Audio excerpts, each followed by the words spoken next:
Hello everyone, welcome to Riding Shotgun with Mike Neff. So glad you chose to spend a little time with us here today. We have an action-packed show for you this evening. We're going to break down the 75-lap late model feature from Myrtle Beach Speedway this past Saturday. Brian Voss had a very interesting strategy. We'll let you see how it played out. We also are going to take a look at the Daytona 1 Beach Madness standings and take a look at the Wheeling All-American Series national points to see if Lee Pulliam is still hanging on to that top spot. We're going to end up the show with another trivia question for you and give you a shot to win a NASCAR racing experience right here at Myrtle Beach Speedway. You can drive an authentic NASCAR race car. That question will be a little bit later in the show. You must be a subscriber to the Myrtle Beach Speedway YouTube channel in order to be eligible to win the prize. First off, we're going to take a look at the Wheeling All-American National Championship standings. Our very own Lee Pulliam not only leads the track championship standings, but he is in the #1 position among all national drivers. Before this Saturday's race on a very hot day here at Myrtle Beach Speedway, we spoke to several of the national championship contenders. You are the leader of the National Point Championship. You got a guy out there in the Midwest chasing you on dirt, but you got 2 or 3 guys right down here in the Southeast that have all said they feel like Myrtle Beach is going to be pivotal in winning the national championship. Is that why you've been coming down here each and every week? Yeah, I think, with the car count we're having every week, it's definitely one of the places to be. So we're borderline everywhere else that we're racing on car count. But it's going to be tough. I mean, that guy out west, he's winning a lot of races. There's a lot of local guys around here winning a lot of races, so the deal's still wide open. But I feel like as strong as our car's been down here, we got a good shot if we can keep winning races. We're getting into the heat of the summer now. Does that present an extra difficult challenge getting the power to the racetrack? Yeah, definitely. I mean, this track, very abrasive, not a lot of grip, so when you add heat to it, tires just go away so fast. So really interested to see how the day plays out, being we're racing a little earlier, and the sun is supposed to be 92 degrees and pretty hot. So going to be demanding on the car and the driver and the tires for sure. We are here with Matt Cox, our defending track champion who just came off the track from a practice run. You're out there in the national points, although a little bit down on the list. How cool is it to be part of an event here at Myrtle Beach Speedway where you're representing the track in the top 100 of the national point? Yeah, it's pretty special. I think the national points champion or leader right now has been running down here every week. So we got good competition. There's a lot of guys up in the top 100 now from down here. It means a lot to come out here. You're racing against the best in the Southeast when you come and run. If you do win one here, sneak up and win one, you've beat the best to do it. Speaking about running one against the best, we got 75 laps tonight. It's going to be a little bit hot and slick. We bumped it up a couple hours because of the potential for weather. What kind of a curveball does that throw you, knowing you're going to be out here running in the heat of the day? It changes a little bit. It doesn't change the philosophy of the race a whole lot, I don't think. Tire wear is going to be a little bit more serious than it would have been at night because it is going to be so hot and slick. The life you have in the tires isn't going to last near as long in the sun and in the heat than it will be at night when it's a little bit cooler. But, we'll just roll with the flow, and I think we'll be all right. We're down here with local fan favorite Brian Voss, who is sitting 37th in the national points. I know you've been running here at the Speedway for a while and never really looked at national points, but this year, just based on car count, you found yourself up there. How cool is it to be in the national points hunt just running here at Myrtle Beach? I mean, it definitely is a good feeling, man. I mean, this is now my 6th year of racing, and we've never even been nowhere in the hunt for the top 50. I mean, top 100, let alone. So the good car counts here has made it, doable, and we're in contention somewhat. I say for a top 25 would be amazing for us. Just got to keep getting the good finishes. Hopefully we keep getting the good car counts here at Myrtle Beach, which I think we will. And then we get towards the end of the year, we might need to go to some other tracks and get some finishes. We got 75 laps today. We've bumped it up in case the weather comes in later tonight, which is going to put you in the heat of the day. What do you think you got in the bag for them in the 30 to get a chance at winning today? I mean, this place changes so much. Instead of week to week, it changes hour to hour, so you never really know what you got with track conditions. We're going to try something a little different tonight. I don't want to speak too much about it currently, but we really have nothing to lose. I mean, with the Beach Madness, we're going to advance. So I got something up my sleeve. It might be a hero or a zero. We'll find out later tonight. We're down here hanging out with Justin Milliken, former track champion. He's won a couple races this year, but he had a little tough luck in a couple of them too, and that's why he's only sitting 48th in national points.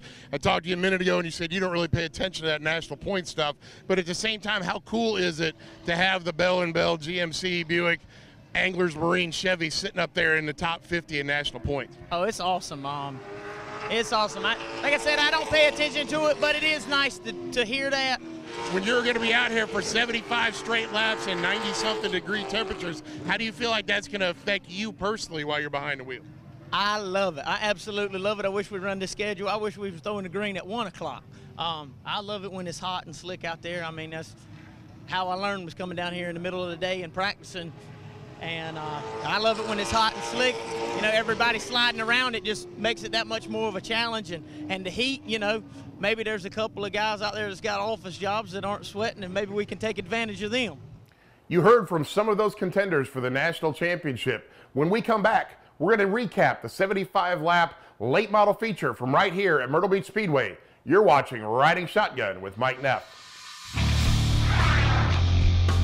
Riding Shotgun is brought to you by Daytona 1 Performance Lubricants, Performance and Beyond, Renegade Race Fuel, racers that win, pour it in, Hoosier Racing Tire, tires designed for champions, Bell & Bell Buick GMC, the official pace car and pace truck of Myrtle Beach Speedway, NASCAR Racing Experience, the true NASCAR driving experience here at Myrtle Beach Speedway. RacingJunk.com, world's #1 racing and performance classifieds. The Carolina Opry, the best Myrtle Beach shows, voted #1 every year. CarQuest Auto Parts, great people, great products, great prices. Shalot Electric Stores, the area's best choice for all your electric needs. And by Nopi Nationals Motorsports Super Show at Myrtle Beach Speedway, July 28th through the 30th. Welcome back to Riding Shotgun, ladies and gentlemen. Saturday, it was extremely hot here at Myrtle Beach Speedway, pushing 100 degrees, and the humidity was so intense you could practically cut it with a knife. The remnants of Tropical Storm Cindy forced us to push the start time up 3 hours earlier in the day, which ended up running a late model feature right in the heat of the day. Saturday's 75-lap late model feature started out with Lee Pulliam on the Carolina Opry pole, but it was Brian Voss who hammered down from the drop of the green and checked out on the field. Unlike a normal race at Myrtle Beach Speedway, Voss decided to hammer down from the beginning of the race and quickly built an advantage over the rest of the field. As weather threatened in the area, many people thought that he might be trying to take advantage of that and only race to the halfway point, but the rest of the field realized as we got to the midway point that they had to go if they were going to try to catch him or if he was going to run away with the whole thing. The race crossed over the halfway point and the laps began to wind down. Lee Pulliam realized that he needed to turn up the wick and chase down Voss if he had any chance to win the race. Voss's tires began to give up, and as we got close to the end, Pulliam reeled him in. At lap 60, he got into the back of Voss's car, turned him almost sideways off of turn 4, and on lap 61, it was Pulliam who edged ahead and took command of the race. Unfortunately for Pulliam and for Voss, Colby Howard brought out a caution 2 laps later. On lap 63, it was Colby Howard bringing out the only caution of the event with 12 laps to go. You would think that Brian Voss might have decided to come in and change tires on his car, but he did not. So as they came back to the restart, Lee Pulliam started on the outside, pinching Voss down on the inside and making it even more difficult for him to make it through turns 1 and 2. But as they came to the checkered flag, it was almost 3 wide for the 2nd, 3rd, and 4th spots. Voss on the outside of Luke Sorrow, Justin Milliken looking for an advantage. Pulliam took the checker, but as they came to the checkers, Brian Voss edged Luke Sorrow by the width of a bumper for 2nd spot. It was a brutally hot day that took a toll on all the drivers, especially feature winner Lee Pulliam. We made you work for one today, brother. Yeah, it was hot in that thing, man. Whew. I don't have no air or nothing coming in this car. We don't run no ducts or anything. I don't know how hot it is in there, but 140, 50 degrees, I don't know. It's hot in there, though, but smoked me right there. Getting old and fat, man. That's what it does to you. Well, my first question is, they dropped the green flag and O'Brien Voss took off. Did you really have to kind of control yourself there to not go chase after him, or did you just figure you could get him at the end? I didn't know how it was going to play out. I knew his strategy was to get on, and he had a good car, but man, my car was really good on the long run. We worked our butts off this week at the shop on all our cars, our customer cars.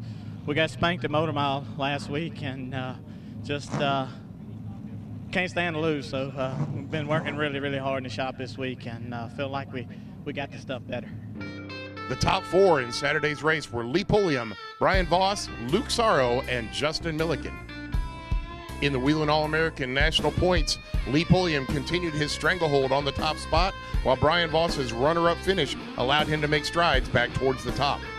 In the Daytona 1 Beach Madness, Lee Pulliam, Brian Voss, Luke Sorrow, and Justin Milliken have already scored enough points to advance to the next round. If you want to see where the rest of the competitors stand, go to challenge.com/D1BM for Daytona 1 Beach Madness. You can also see where the fans stack up after this next round. What a great late model race in that 75-lap feature on Saturday here at Myrtle Beach Speedway. In the hot seat with us right now is the driver who came home second, as you saw in that photo finish at the line.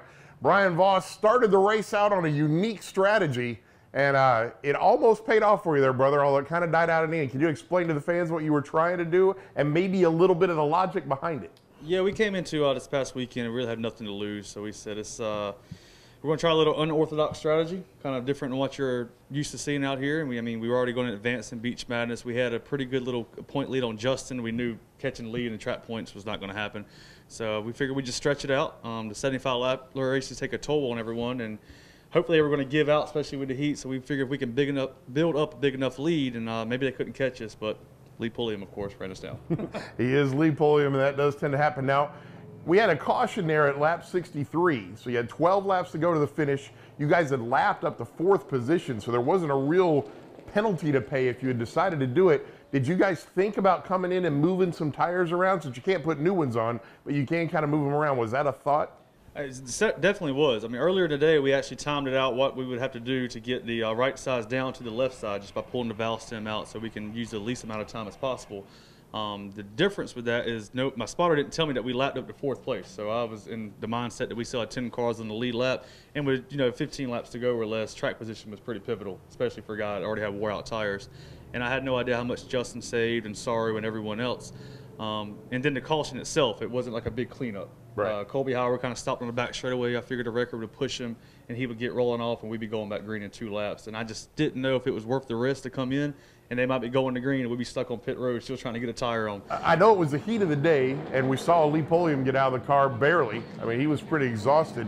But during those caution laps, while they were pushing Howard off, did the tires cool off enough that they kind of found a little bit more grip there for that last round? They did. That's what I'm saying. I was really surprised that we had as much grip as we did. I even told my spotter, my Uncle Steve, I said, tell Justin Spotter that bear with me here on the start. Because he was right behind me, and I figured we would have so much wheel spin all the way down the straightaway. And I eased her down, and I mean, she had pretty good grip. Just, a few things you can do behind the wheel during the pace laps, just not moving them around, and stuff I don't want to tell too much, don't want to give out secrets, but there's a few things you can do to kind of get the tire wear and get them cooled back off, and we did that, and it helped out a little bit.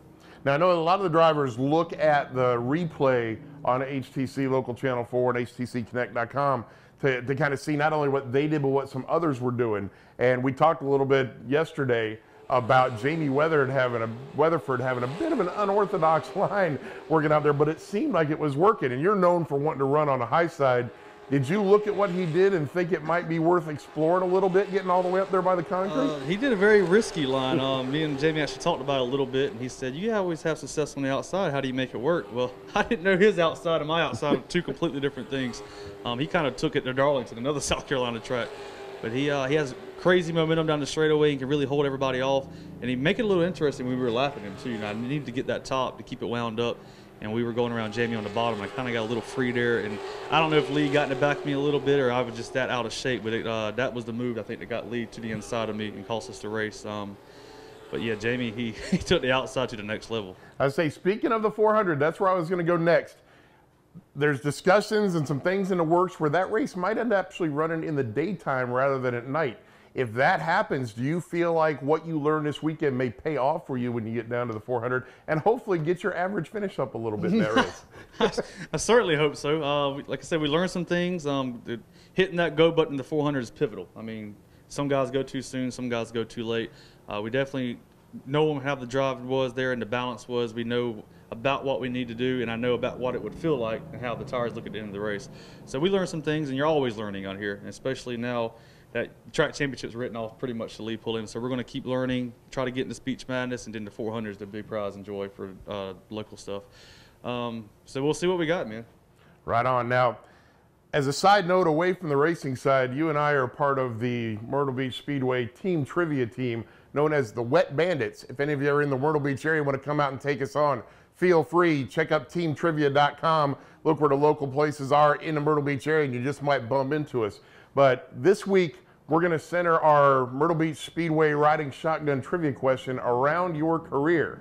And if you fans happen to answer the question right, and you're a subscriber of our YouTube channel, you might be able to have an experience just like this person behind us is out here at Myrtle Beach Speedway right now. We're going to give away a riding experience for the NASCAR racing experience right here at Myrtle Beach Speedway for a trivia question based off of Brian's career. All right, ladies and gentlemen, remember, you have to be a subscriber to the Myrtle Beach Speedway YouTube channel in order to be eligible to win the prizes for our weekly trivia question. You can answer the questions all day, but if you're not a subscriber, you cannot win the prize. So now, for this week's question, what year did Brian Voss win his first late model race at Myrtle Beach Speedway?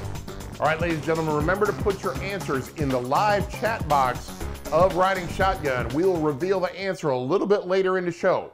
When we come back, we'll review the rest of the racing action from Saturday's activities here at Myrtle Beach Speedway.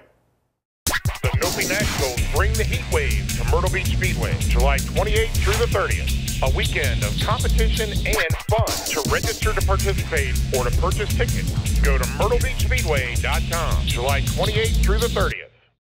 Our D180 is one of the best products you'll ever use. Just spray it on any greasy area, let it set for 2 seconds, then wipe it off. It's that easy. Folks, we're here at Myrtle Beach Speedway to show you how our products work, how easy they are to work. But there's no better place to test them than on a race car. Greasy fingerprints, no problem. As you can see, spray it on, give it a couple of seconds, and wipe it off. It is that easy. Just spray it on and let it set for a second. Then after it sets for a second, just wipe it off. So there goes the tire marks. It's that easy. This gas cap is really, really dirty, greasy, and grimy. And what we want to do here is spray it on and wipe it clean. It's that easy. As you can see how effective the D180 degreaser is. Just spray it on, wipe it off. It's that easy. Welcome back, ladies and gentlemen. Let's take a look at the rest of the hot racing action from Saturday night at Myrtle Beach Speedway. On Saturday, the Chargers had twin features. In race number 1, Joe Armakovich was the fast qualifier, and he chose the outside position for the start of the race. For the first couple laps, he and Brian Owens ran side by side before Armakovich was able to prevail and grab the top spot, going to the lead of the 20-lap event. One of the cool stories we followed this weekend was the Palm Charter School across the street from Myrtle Beach Speedway. Keith Farrell drove the 32 car, which was a project that was built by the students from the ground up. He had a strong run in the first Charger race. Palm School graduate Alex Hicks also had a top 5 finish in his number 88 in the second feature race of the day. When it was all said and done, it was Armakovich in race number 1 who grabbed the checkered flag first to score his 7th victory of the season. The top 4 was Joe Armakovich, Brian Owens, Willie Granger, and Tim Wright. The vintage cars put on another great race for the fans on Saturday. Some of the cars that used to race at the track back when it was dirt in the early days but it was Michael Elliott in the number 12 owned by Charles Todd that was the victor when it was all said and done. In the mini stocks, Mark Evans was able to hold off Willie Fulford in a tight battle all the way down to the wire. It was Mark Evans' first win of the season. Evans was truly excited as he jumped out onto the top of his car to celebrate in victory lane. In Charger race number 2, it was an 8-car invert to stop the event. As you see there, Alex Hicks got all kinds of out of shape trying to stay up there near the front of the pack. But when it was all said and done, Armakovich was unable to make it all the way through to get back to the point. And our old Willie Granger in the white number 9 was the man who took the checkered flag first for victory number 2. Granger was your winner. Brian Owens came home second. Alex Hicks was third, and Joe Armakovich rounded out the top 4. Remember, race fans, mark your calendars for Saturday, July 8th. It is Armed Forces Sun Fun 101 night at Myrtle Beach Speedway. We have a full racing card with late models, Chargers, mini stocks, super trucks, and vintage cars. All active and former military will be admitted for free in honor of their service to our country. This is to win an authentic NASCAR racing experience right here at Myrtle Beach Speedway. The question was, when did Brian Voss win his first ever race at Myrtle Beach Speedway? And the answer is 2011 was the year that Brian Voss won his very first race here at Myrtle Beach Speedway. Now take a look at the chat box and see if you were the one who was randomly chosen among our correct answers to be the winner of an authentic NASCAR racing experience right here at Myrtle Beach Speedway. Do you have the need for speed? We put you in the driver's seat of an authentic NASCAR race car, once driven by a NASCAR star. The NASCAR racing experience is offered at Myrtle Beach Speedway. You can drive at top speeds, and passing is allowed, or take the NASCAR ride-along with a professional driving instructor. Make your dream a reality today and sign up for the NASCAR racing experience. You heard us talking earlier in the show, ladies and gentlemen, about Tropical Storm Cindy and just weather in general. That is always a tough call for any race promoter, and they faced it this weekend around the Southeast. Here at Myrtle Beach Speedway, Steve Zacharias and the crew analyzed all the charts and reports that they could and decided that if they ran the races a little bit early, they might be able to get the whole show in. And by golly, they did by the skin of their teeth. What I'm trying to reach out to you and tell you is look for your local tracks to try and support them in those days when they face a weather situation. They try to let the drivers know as early as possible so that they don't travel if there's a chance of being called. But they always try to get them in because just like it is for any race driver, they want to get their races in. They don't want to be shut down on a weekend. So when weather is in the area, it is a tough call for a promoter, but 9 times out of 10, they're going to want to try and get it in if at all possible. If it looks like it's not going to happen, then they will call it early and save everybody the hassle of getting there. But if you're thinking about going to the racetrack and they haven't called the races, by all means come out and try and support your local track. If it doesn't get in, they'll probably give you a rain check to come back for a future race. But most of the time, they will try to get it in because the competitors want to race, the track wants to put it on, and you fans want to see a great race. So the next time it comes around that a hurricane's blowing offshore or a tropical storm is headed your way, give your folks at the racetrack a call and see what their plans are. If they're going to try and get a race in, by golly, get over there and try and give them a support. If nothing else, you can hang out and bench race with some of your fellow race fans and have some great food out of the concession stand while you're waiting on the track to dry out before they get it racing. So for the gang here at Riding Shotgun at Myrtle Beach Speedway and all around the Southeast, thanks so much for taking a little time to watch us tonight. We will see you next week on another episode of Riding Shotgun.